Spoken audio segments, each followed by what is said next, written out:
सुप्रभात प्यारे बच्चों। शिवम संकल्प इंटरमीडिएट कॉलेज बखरीमा अंजानी सोनभद्र के इस ऑनलाइन क्लासेस में मैं दीपक कुमार आप सभी का हार्दिक स्वागत करता हूं। आज हम कक्षा 12 विषय जीव विज्ञान का अध्याय 8 मानव स्वास्थ्य तथा रोग का भाग 8 पढ़ेंगे।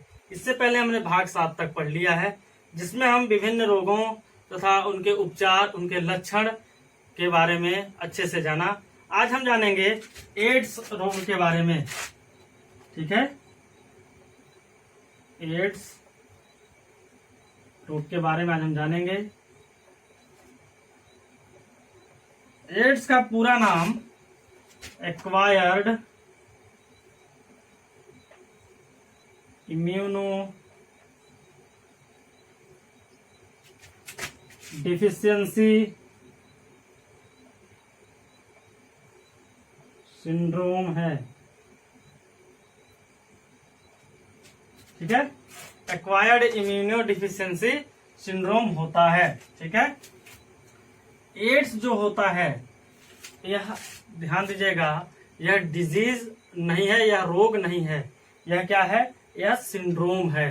ठीक है, रोग और सिंड्रोम में सामान्यतः अंतर क्या होता है कि सिंड्रोम जो होता है वो आनुवंशिक विकार होता है, गुणसूत्र के आधार पर हो सकता है, लेकिन रोग जो होता है वो गुणसूत्र के आधार पर नहीं हो सकता।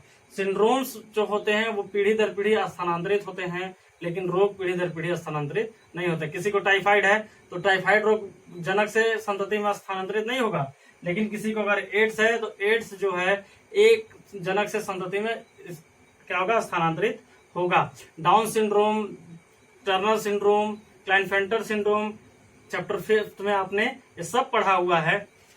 ठीक है, acquired immuno deficiency syndrome AIDS का पूरा नाम होता है। यह एक संक्रामक रोग होता है जो विषाणु जनित रोग होता है, जो विषाणुओं के द्वारा होता है। किस विषाणु के द्वारा होता है तो वो होता है HIV,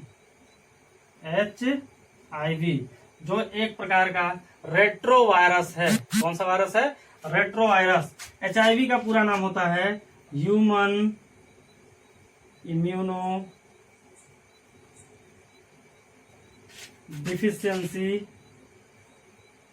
डिफिशियंसी वायरस।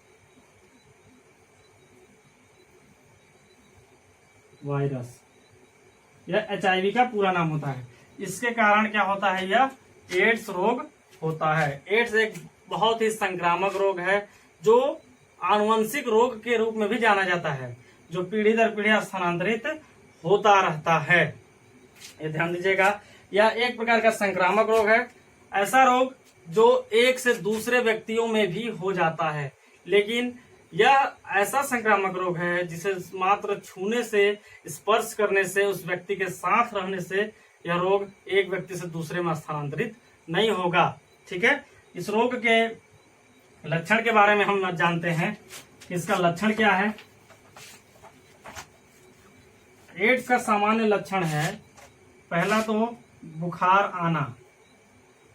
एड्स का लक्षण क्या है, बुखार आना।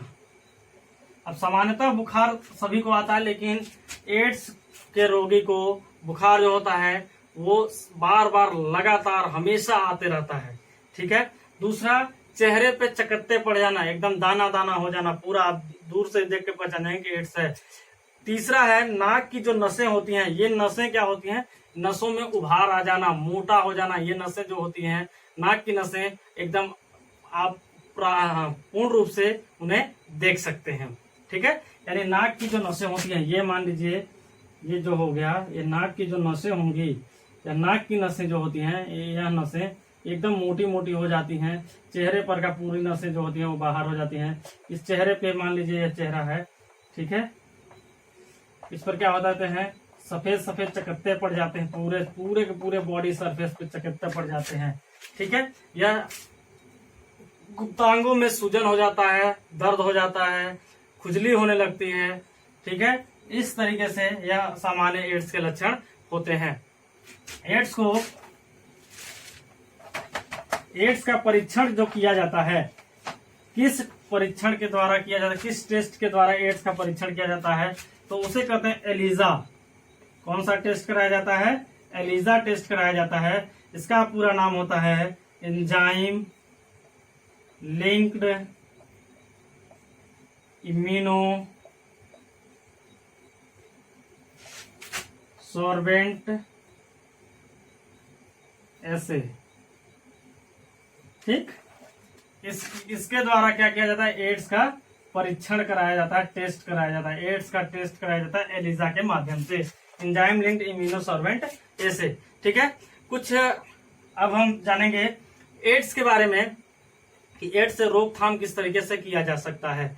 सबसे पहला रोकथाम एड्स से हो सकता है कि आप बहुत से व्यक्तियों के साथ शारीरिक संबंध या मैथुन की प्रक्रिया न करें, अनचाहा सेक्स न करें, ठीक है। पहला तो ये रोकथाम हो सकता है। दूसरा क्या हो सकता है कि आप मैथुन की प्रक्रिया जब कर रहे हैं तो उसके साथ कंडोम का प्रयोग करें, ठीक है।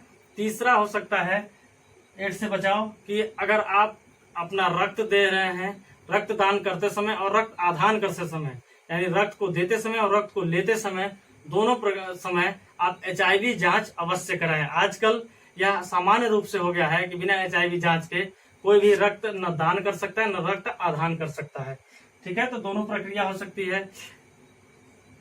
नए सिरिंज का प्रयोग करें। किसी भी निजी तथा सरकारी अस्पताल में जाने के बाद या किसी भी डॉक्टर के पास जाने के बाद अगर वह आपको इंजेक्शन लगा रहा है तो हमेशा नए सिरिंज का प्रयोग करने के लिए कहें। अगर वो ऐसा नहीं करता है तो आप वहां इंजेक्शन न लगवाएं। होता क्या है कि किसी भी संक्रमित व्यक्ति का लगा हुआ अगर इंजेक्शन हम किसी और में सिरिंज में प्रयोग कर देते हैं तो वह भी व्यक्ति संक्रमित हो जाता है, ठीक है।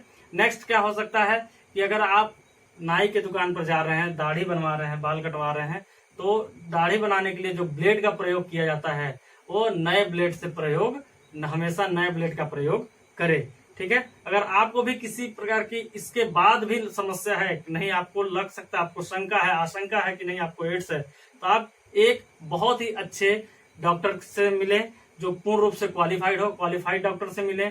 और अगर पता चले कि नहीं आपको है, अगर आपको एड्स निकलता है तो उसका पूरा का पूरा इलाज करवाएं, ठीक है। इस तरीके से एड्स पे हम रोकथाम कर सकते हैं। आगे एड्स के बारे में कुछ सामान्य सी जानकारी हम बता रहे हैं आपको। यह जानकारी आप सभी को होना चाहिए। एड्स का जो होता है वो सिंबल क्या होता है, वो लाल रिबन होता है, लाल फीते में होता है और इस तरीके से इसका क्या होता है, संकेत होता है, ठीक है। अगर कोई संक्रमित व्यक्ति है तो इस तरीके से वो क्या करेगा, संकेत करता है, ठीक।